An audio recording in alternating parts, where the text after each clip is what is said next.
Remember, we talked about you're writing to a real human being. So now let's go back to our example. We begin to think when we're building out an email campaign, okay, I need to put X number of this in the email and X number of that in the email, that sort of thing. When you meet somebody and you're building a new relationship, do you think about how many content pieces you're going to put into your conversations and how many sales angles you use when you talk to them? I mean, if we did this, we would be considered weird and unsociable, maybe even creepy. If everything was scientifically calculated, it would be extremely cumbersome to communicate and to try and get it out. It's really the same online. If we're just sending content out, or if we're just sending sales emails out, or if we're sending both out, we're not building a relationship. In effect, what we're saying is read my emails and some of you by chance might buy from me. This method brings us back to the place where we just hope that they'll buy. We hope and we pray that they'll buy. It's not that your hope and prayers didn't work. It's just a fact that you're not building a relationship. I mean, you're going to send out an email and it's a billboard every day. Think about how many times you actually call the phone number that's on the billboard. Most people ignore 99% of them. And that's what people are doing when they send out just, these scientific scripted emails. So the question is, how do we build an online campaign that mimics an offline relationship that's being built?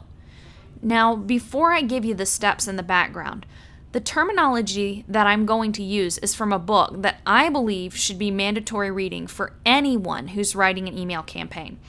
And if you've not read the book, you're probably missing something in your email campaign. Now, the book is not about writing emails. It's actually about these psychological elements that humans use in trust relationships. Now, having said that, you can use the psychological elements to build trust relationships, both online and offline. And when you use these as the foundation to your email campaign, instead of using content and sales emails as a foundation, you will generally build trust and relationship.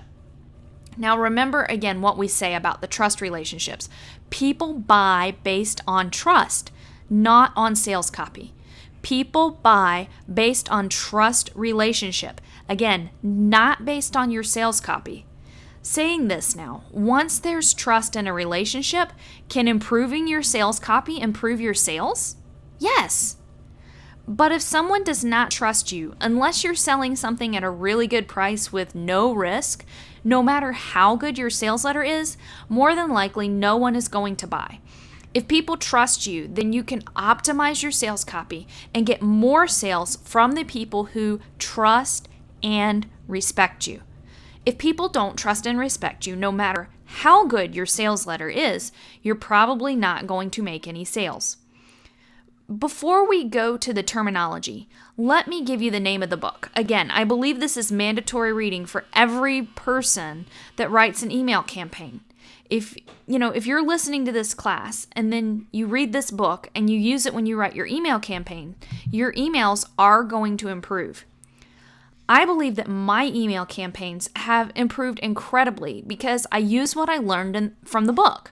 Prior to reading the book, I knew a lot of these concepts and I used them in my day-to-day life, but for some reason, I didn't really apply them to my email campaigns. Was I making money for my email campaigns? Well, yeah, because I was building trust and relationship in email campaigns. But I was only using 2 or 3 of these elements in my campaigns. When I write emails, even if I decide to use a particular format for a certain type of email, I still allow my genuine personality to flow through. That tends to build trust and relationship on its own.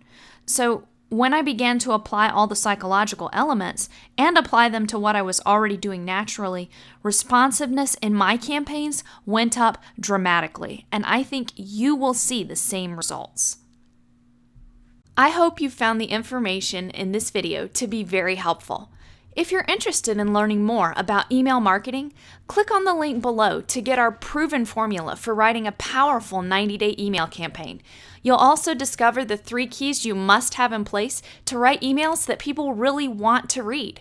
Go ahead and click below now.